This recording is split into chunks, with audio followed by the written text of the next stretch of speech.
이러므로 내가 하늘과 땅에 있는 각 족속에게 이름을 주신 아버지 앞에 무릎을 꿇고 비노니 그의 영광의 풍성함을 따라 그의 성령으로 말미암아 너희 속사람을 능력으로 강건하게 하시오며 믿음으로 말미암아 그리스도께서 너희 마음에 계시게 하시옵고 너희가 사랑 가운데서 뿌리가 박히고 터가 굳어져서 능히 모든 성도와 함께 지식에 넘치는 그리스도의 사랑을 알고 그 너비와 길이와 높이와 깊이가 어떠함을 깨달아 하나님의 모든 충만하신 것으로 너희에게 충만하게 하시기를 구하노라.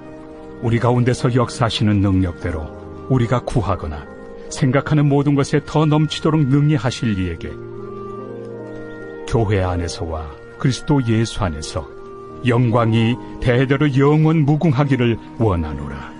아멘.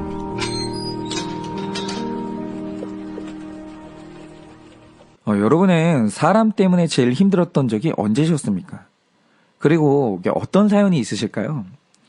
저는 이게 언제였는지를 생각해보면 생각나는 사람이 한 명 있습니다. 그런데 이건 제 아내한테도 일찍부터 오픈을 한 내용이니까 가슴 졸이지 마시고요. 편하게 들으시면 좋겠습니다.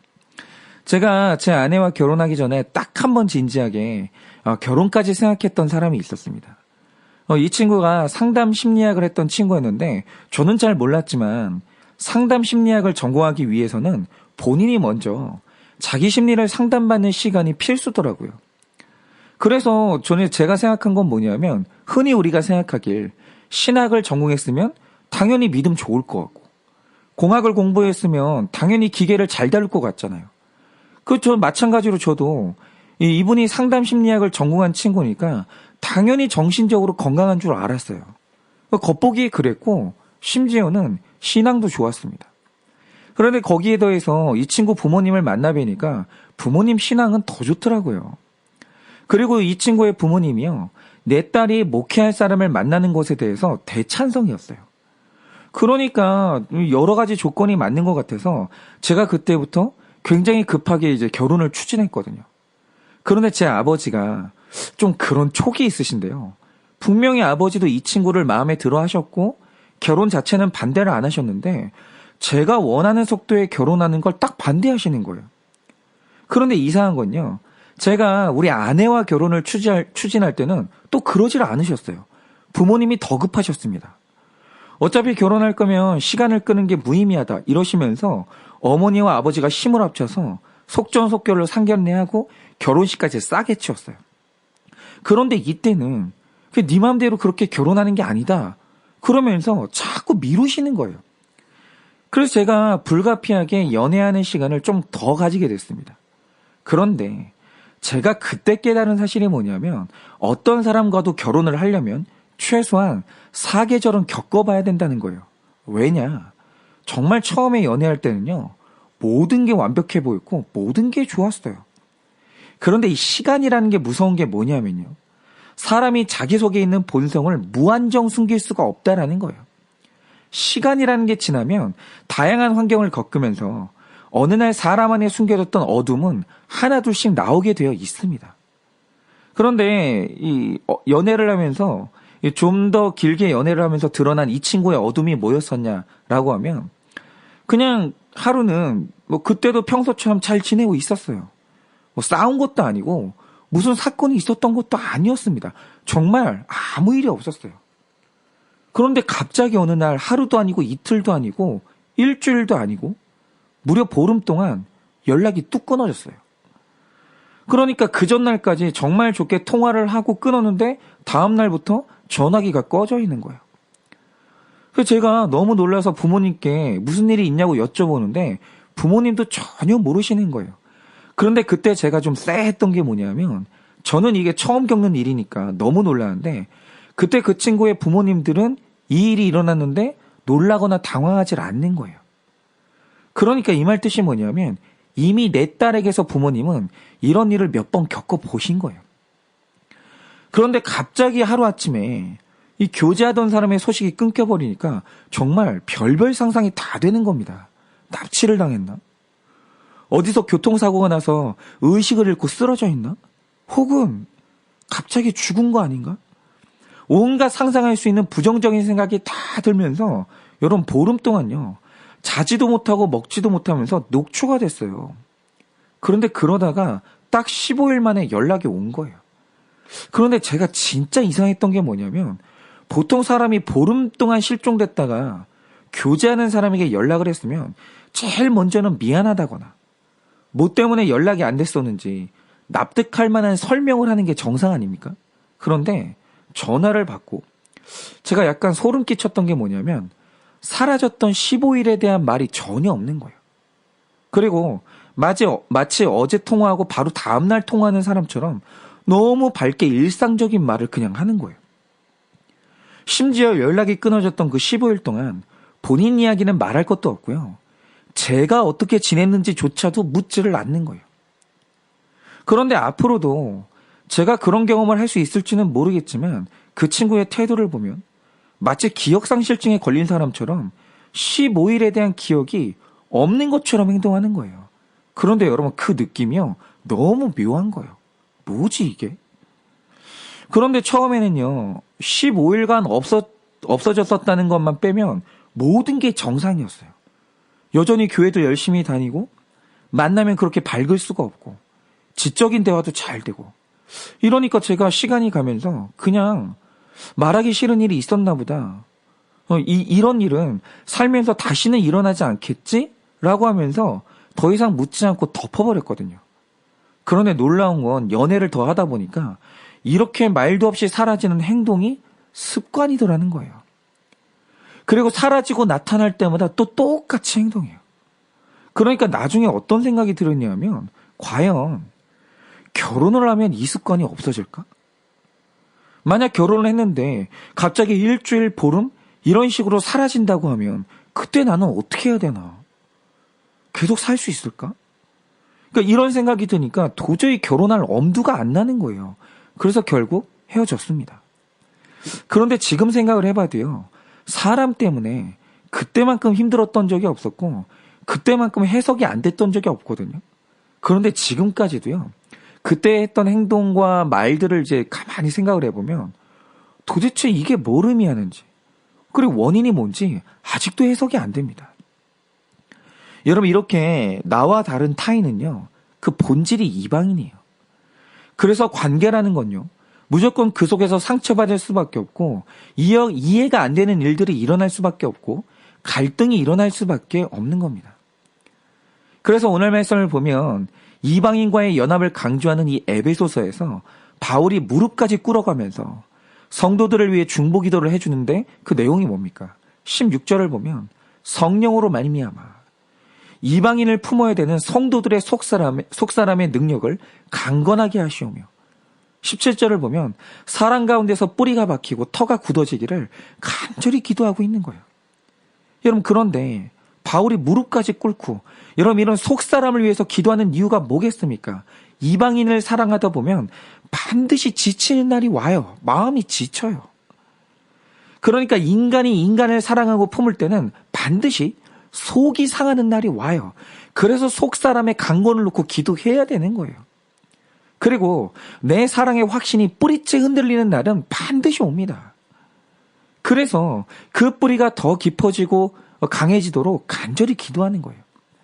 그런데 오늘 말씀을 보면 이방인을 품는 그 마음의 강건함과 깊은 사랑의 뿌리를 놓고 사도 바울이 기도만 하고 있지는 않더라는 거예요. 여러분 우리가 이방인을 사랑으로 품기 위해서는 더 중요한 한 가지가 있어야 되는데 그게 뭡니까?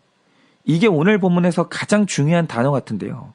사랑을 주기 전에 내가 먼저 풍성하고 넘치는 그리스도의 사랑을 내가 먼저 경험해야 된다는 거예요. 그러니까 이걸 경험하지 못한 사람은 반드시 인간을 사랑하면서 한계가 와요. 그래서 18절 19절을 보면 굉장히 재밌는 표현 하나가 나오는데요. 이렇게 말합니다. 나는 너희 모두가 그리스도의 사랑을 넘치게 알기를 원하는데 그 사랑의 너비와 길이와 높이와 깊이가 어떠함을 깨달아 너희가 먼저 충만하기를 원한다는 거예요. 그런데 왜 바울은 우리가 받아야 될 사랑을 말하면서 단순히 충만함, 풍성함만 말하는 게 아니라 그 사랑의 너비와 길이와 높이와 깊이 여러분 이런 특이한 단어를 언급하는 이유가 뭘까요? 도대체 이 표현은 왜 쓰는 걸까요? 우리가 바로 이 언어를 쓰는 바울의 의도를 파악하기 위해서는 출애굽기에 홍해가 갈라지는 사건을 다시 이해해야 되는 거예요. 제가 군대에 있을 때 제 상급 부대 지휘관으로 이 노병천 대령이라는 분을 만난 적이 있습니다. 그분은 지금 저를 기억하지 못하시겠지만 저는 그분을 기억해요. 왜냐하면 이분이 굉장히 신실한 장로님이신데 미국 군사학교에 유학을 다녀온 손자병법의 대가거든요. 굉장한 학자입니다. 그런데 이런 분이 저희 부대 지휘관으로 부임을 하셔서 제가 있는 부대에 방문을 하셨는데 그 당시에 제가 신학생이란 걸 아시고는 비교적 많은 대화를 나눌 기회가 있었어요.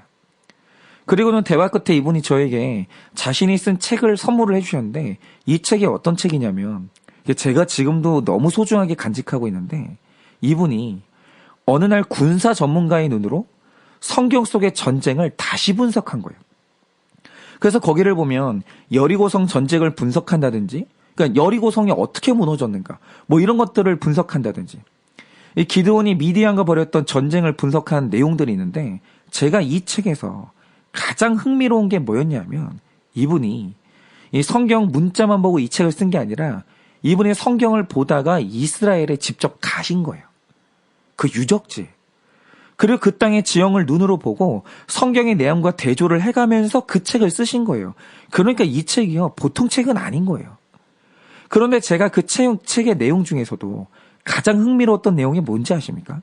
바로 이분이 홍해가 갈라지는 기적을 분석한 글이 있었는데 제가 이분의 글을 읽고 이 사건에 대한 새로운 눈이 열린 거예요. 그러면 그 내용이 뭐냐? 이분이 어느 날 이 성경을 보는데 한번 기억을 해보세요.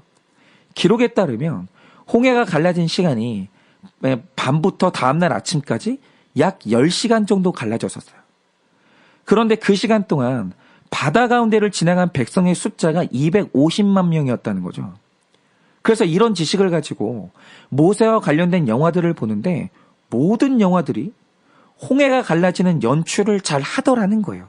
그런데 그 영화 장면을 보다가 문제 삼았던 건 뭐냐? 홍해가 열리기는 열렸는데 그 길이 너무 좁더라는 거예요. 그래서 그걸 보는 순간 저렇게 좁은 통로로 10시간 만에 250만 명이 다 빠져나가는 게 가능한가? 이 생각이 들더라는 거예요. 군사 전문가니까. 그래서 이분이요. 실제로 모세가 건넜다는 그 홍해를 갔어요. 그리고 백성이 건넜던 지역의 그 바다의 넓이를 조사를 해본 거예요.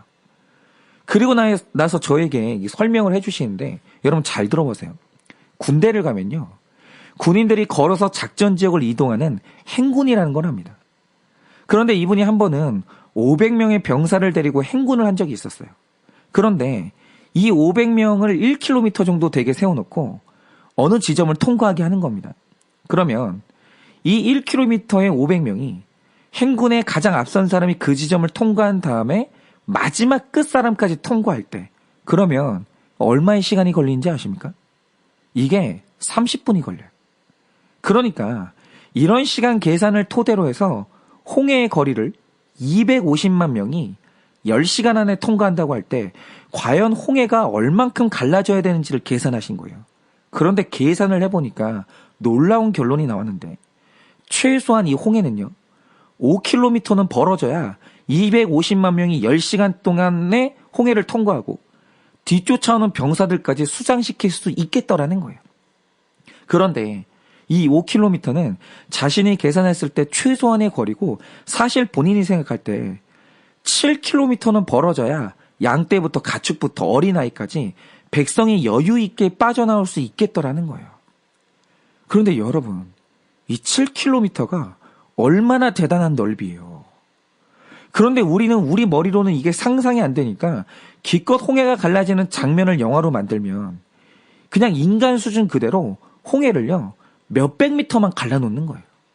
그런데 군사 전문가의 눈으로 봤을 때 하나님께서 그 당시 하셨던 구원의 일은 그런 수준의 것이 아니었다는 거예요. 그래서 그분이 하나님의 장대한 구원의 스케일을 보고 그 자리에 꿇어 앉아서 기도하셨다는 거예요. 그 위대함을 찬양하면서. 그런데 여러분, 우리는 시간이 지나서 이 사건을 그저 추측하고 상상할 뿐이지만 실제로 이 사건을 겪었던 이스라엘 백성들을 한번 생각해 보세요. 여러분, 이 노병천 대령님이 말씀하시길 성경의 기록을 보면 이스라엘 백성이 5일이면 가나안에 도착할 지름길을 놔두고 홍해 앞으로 갔어요. 그런데 이것은요, 실수나 착오가 아니라는 거예요. 하나님께서는 출애굽한 백성을 일부러 홍해 앞에 오게 하셨는데 자신이 거기를 가서 실제로 가보니까 이 군사학적으로 봤을 때 그 장소는요, 소위 말해서 죽을 장소, 사지라는 거예요, 사지. 지금 우리 뒤에는 애굽의 군대가 쫓아오고 있는데 만약 그 무리 안에 병법의 관점을 가진 사람이 한 명만 있었다고 하면 절대로 백성을요, 바다를 등지게 하지 않아요. 그렇죠. 아니, 도망을 갈 수가 없는데 어떻게 싸워야 되는 사람들이 바다를 등져요. 그런데 왜 하나님께서 그날 백성을 사지인 홍해 앞으로 몰고 온 겁니까? 이유가 뭐냐면 바로 그 홍해에서 이스라엘을 구원하시는 하나님의 사랑과 능력을 보여줘야 되는데 그 너비와 길이와 높이와 깊이가 어떠한지를 시각적으로 가장 잘 보여줄 수 있는 장소가 어디겠습니까? 그게 바로 홍해인 거예요. 여러분, 그날 이스라엘 백성들은요, 우리 구원을 위해서 홍해가 5km 이상 갈라지던 광경을 봤어요. 어마어마하게 갈라졌다라는 거죠. 이거는 단순한 무슨 썰물, 밀물 이런 게 아니에요. 그러면서 그들이 자기 눈앞에서 하나님 능력의 너비와 길이를 봤어요.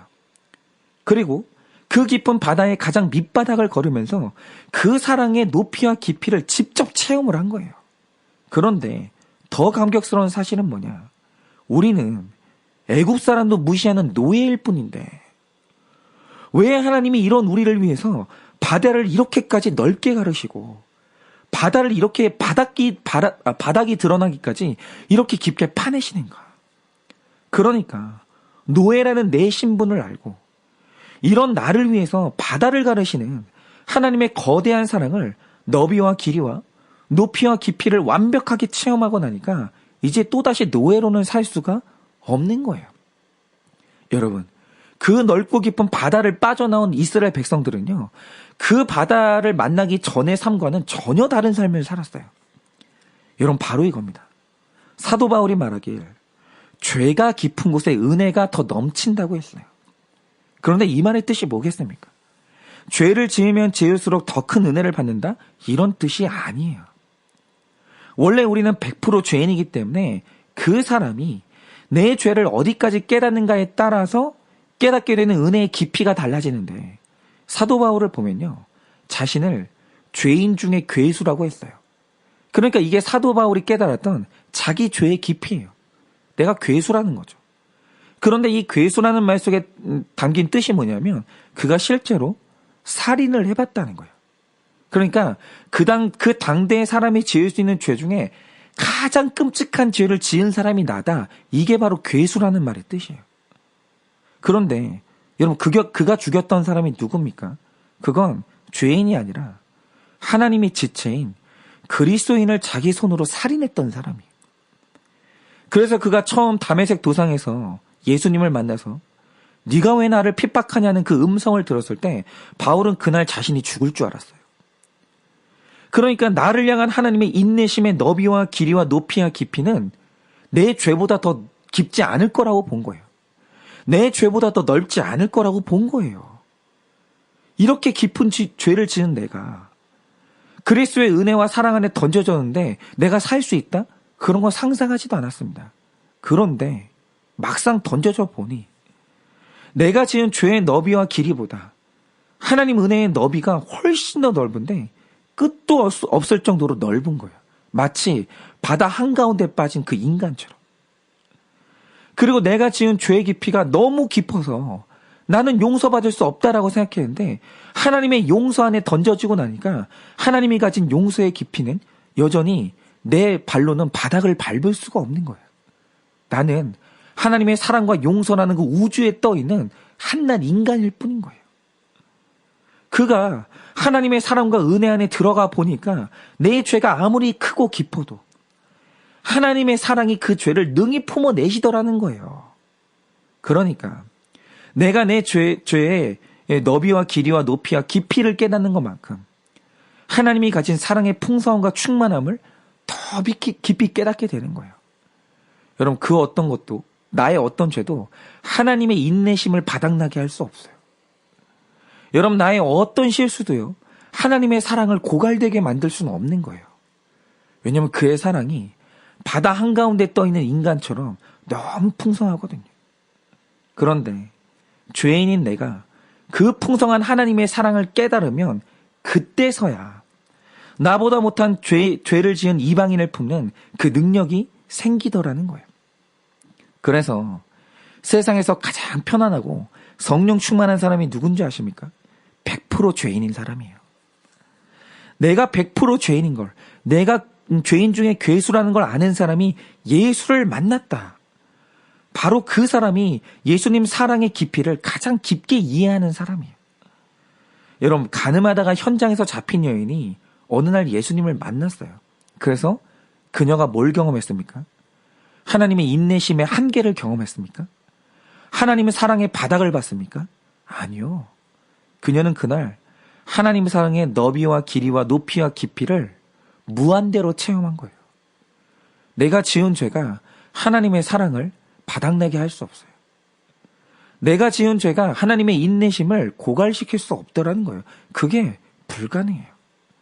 그런데 그 풍성한 사랑을 체험한 이후로 그녀는 다른 이방인을 능히 품어내는 귀한 하나님의 여종이 됐어요. 여러분, 이렇게 이방인은요, 100% 죄인인 내가 먼저 하나님의 사랑의 너비와 길이와 높이와 깊이를 체험해야 그때서야 품어지는 거예요. 그래서 저도 오늘 무릎 꿇고 기도하기는 여러분께서 자기 죄를 먼저는 100% 깨닫게 되기를 바라요. 내 죄가 얼마나 깊은지, 내가 얼마나 사람을 지치게 하고 질리게 만드는 죄인인지, 그 죄의 깊이를 깊이 깨달으시기를 원합니다. 그리고 그 다음으로 그 깊은 내 죄보다 상상도 할 수 없는 넓고 깊은 하나님의 사랑을 체험하시기를 바라요. 그래서 여러분이 그 누구보다 깊은 사랑의 마음으로 또 다른 이방인을 품어내는 귀한 종들 되시기를 예수님의 이름으로 축원을 드립니다.